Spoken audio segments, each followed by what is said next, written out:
നമസ്കാരം. യുദ്ധം അവസാനിപ്പിക്കാനാണോ നെതന്യാഹു ശ്രമിക്കുന്നത്, അതോ തന്റെ രാഷ്ട്രീയ ഭാവി രക്ഷിക്കാൻ? പശ്ചിമേഷ്യയിലെ രക്തപാതം നീളുന്നതിനിടെ ലോകം ഇന്ന് ഏറ്റവും കൂടുതൽ ചോദിക്കുന്ന ചോദ്യം ഇതാണ്. ഗാസയിൽ ബോംബുകൾ പതിക്കുമ്പോഴും ഇറാനുമായി നേരിട്ടുള്ള ഏറ്റുമുട്ടൽ ഭീഷണി ഉയരുമ്പോഴും ഇസ്രയേൽ പ്രധാനമന്ത്രി ബെഞ്ചമിൻ നെതന്യാഹു ആശുപത്രിയിൽ പ്രവേശിപ്പിക്കപ്പെട്ടു എന്ന വാർത്ത പുറത്തു വരുമ്പോൾ അത് വെറും ഒരു ആരോഗ്യ വാർത്തയായി മാത്രം കാണാനാകില്ല. കാരണം ഇന്ന് നെതന്യാഹുവിന്റെ ഓരോ രാഷ്ട്രീയ നീക്കത്തിനും പിന്നിൽ യുദ്ധവും അധികാരവും വ്യക്തിപരമായ നിലനിൽപ്പും ചേർന്നൊരു വലിയ രാഷ്ട്രീയ ഗണിതമുണ്ട് എന്നാണ് വിമർശകർ ആരോപിക്കുന്നത്. ഇസ്രായേൽ പ്രധാനമന്ത്രി ബെന്യാമിൻ നെതന്യാഹുവിനെ തിങ്കളാഴ്ച വൈകിട്ട് ജെറുസലേമിലെ ആശുപത്രിയിൽ പ്രവേശിപ്പിച്ചതായി അദ്ദേഹത്തിന്റെ office അറിയിച്ചെന്നാണ് report.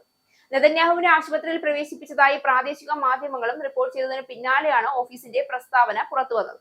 Times of Israel report പ്രകാരം ദന്ത ചികിത്സയ്ക്കായാണ് പ്രധാനമന്ത്രിയെ ആശുപത്രിയിൽ പ്രവേശിപ്പിച്ചത്. നെതന്യാഹുവിന്റെ ആരോഗ്യനില സംബന്ധിച്ച് കൂടുതൽ വിവരങ്ങൾ ഓഫീസ് പുറത്തുവിട്ടിട്ടില്ല. ലബനനിൽ ഹിസ്ബുള്ളക്കെതിരെ ആക്രമണം ശക്തമാക്കാൻ കഴിഞ്ഞ ദിവസം നെതന്യാഹു ആഹ്വാനം ചെയ്തിരുന്നു. ജെറുസലേമിലെ ആശുപത്രിയിൽ ദന്തചികിത്സയ്ക്കായാണ് നെതന്യാഹു പ്രവേശിപ്പിക്കപ്പെട്ടതെന്ന് പ്രധാനമന്ത്രിയുടെ ഓഫീസ് വിശദീകരിച്ചുവെങ്കിലും അദ്ദേഹത്തിന്റെ ആരോഗ്യസ്ഥിതി ഇപ്പോൾ ഇസ്രയേലിൽ വലിയ ചർച്ചയായിരിക്കുകയാണ്. അടുത്തിടെ പ്രോസ്റ്റേറ്റ് ക്യാൻസർ ചികിത്സ സംബന്ധിച്ച വിവരങ്ങൾ പൊതുജനങ്ങളിൽ നിന്ന് മറച്ചുവെച്ചെന്ന വിമർശനവും ഉയർന്നിരുന്നു. എന്നാൽ ഇതിനേക്കാൾ വലിയ ചർച്ച അദ്ദേഹത്തിന്റെ രാഷ്ട്രീയ നിലനിൽപ്പിനെയാണ് ചുറ്റിപ്പറ്റിയിരിക്കുന്നത്. ഗാസ യുദ്ധവും ഇറാനെതിരായ കടുത്ത ആക്രമണ രാഷ്ട്രീയവും നെതന്യാഹുവിന് ഒരു സുരക്ഷാ കവചമായി മാറിയെന്ന വിലയിരുത്തലുകൾ ശക്തമാണ്. അഴിമതി കേസുകൾ, ജനപിന്തുണയിലെ ഇടിവ്, ഒക്ടോബർ 7 ആക്രമണത്തിലെ സുരക്ഷാ വീഴ്ചകൾ എന്നിവയെ തുടർന്ന് കടുത്ത രാഷ്ട്രീയ സമ്മർദ്ദത്തിലാണ് അദ്ദേഹം. ഇത്തരമൊരു സാഹചര്യത്തിൽ രാജ്യം യുദ്ധത്തിലാണെന്ന വികാരം ഉയർത്തി അധികാരത്തിൽ തുടരാനുള്ള ശ്രമമാണ് നടക്കുന്നതെന്ന ആരോപണം ഇസ്രയേലിനകത്തുനിന്നും ഉയരുന്നുണ്ട്. ഇറാനെതിരായ ആക്രമണങ്ങളിൽ നെതന്യാഹു സ്വീകരിച്ച നിലപാട് ഇതിന്റെ ഭാഗമായിട്ടാണ് പലരും കാണുന്നത്. ഇറാന്റെ ഭരണകൂടത്തെ തകർക്കാനും പശ്ചിമേഷ്യയുടെ രാഷ്ട്രീയ ഭൂപടം തന്നെ മാറ്റിമറിക്കാനുമുള്ള ആഗ്രഹമാണ് അദ്ദേഹത്തിന് ഉണ്ടായിരിക്കുന്നതെന്ന് അന്താരാഷ്ട്ര റിപ്പോർട്ടുകൾ ചൂണ്ടിക്കാണിക്കുന്നുണ്ട്. ഡൊണാൾഡ് ട്രംപിനൊപ്പം ചേർന്ന് ഇറാനെ പൂർണ്ണമായി ദുർബലപ്പെടുത്തുക എന്ന തന്ത്രം മുന്നോട്ട് കൊണ്ടുപോകാൻ അദ്ദേഹം ശക്തമായി ശ്രമിച്ചുവെന്ന വിവരങ്ങളും പുറത്തു വന്നിട്ടുണ്ട്. എന്നാൽ യുദ്ധം നീണ്ടതോടെ ഇസ്രയേലിനകത്തു തന്നെ പ്രതിഷേധം ഉയരുകയും നെതന്യാഹുവിന്റെ ജനപിന്തുണ കുറയുകയും ചെയ്തു.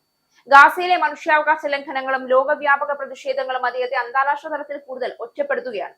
ഗാസ സഹായ കപ്പൽ പ്രവർത്തകരെ ഇസ്രയേൽ സൈന്യം അപമാനിച്ച സംഭവത്തിൽ പോലും സ്വന്തം മന്ത്രിസഭയിലെ കടുത്ത വലതുപക്ഷ നേതാക്കളെ വിമർശിക്കേണ്ട സാഹചര്യം നെതന്യാഹുവിനുണ്ടായി.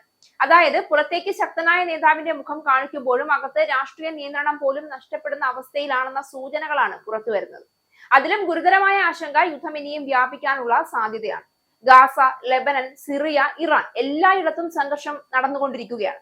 ഇസ്രയേൽ സുരക്ഷ എന്ന പേരിൽ നടത്തുന്ന ആക്രമണങ്ങൾ പശ്ചിമേഷ്യയെ ദീർഘകാല അസ്ഥിരതയിലേക്ക് തള്ളിവിടുമെന്ന മുന്നറിയിപ്പും ശക്തമാണ്. ഒരു ഘട്ടത്തിൽ ഈ യുദ്ധം നേരിട്ടുള്ള അമേരിക്ക ഇറാൻ ഏറ്റുമുട്ടലായി മാറിയാൽ ലോക സാമ്പത്തിക വ്യവസ്ഥ പോലും അതിന്റെ ആഘാതം നേരിടേണ്ടി വരും. ഇതിനിടെ നെതന്യാഹുവിന്റെ രാഷ്ട്രീയ ലക്ഷ്യങ്ങളെ കുറിച്ചുള്ള ഗൂഢാലോചനകളും കൂടുതൽ ശക്തമാവുകയാണ്. യുദ്ധം അവസാനിച്ചാൽ അധികാരവും അവസാനിക്കുമെന്ന ഭയം അദ്ദേഹത്തെ കൂടുതൽ ആക്രമണാത്മക തീരുമാനങ്ങളിലേക്ക് നയിക്കുകയാണോ എന്ന ചോദ്യം ഉയരുന്നു.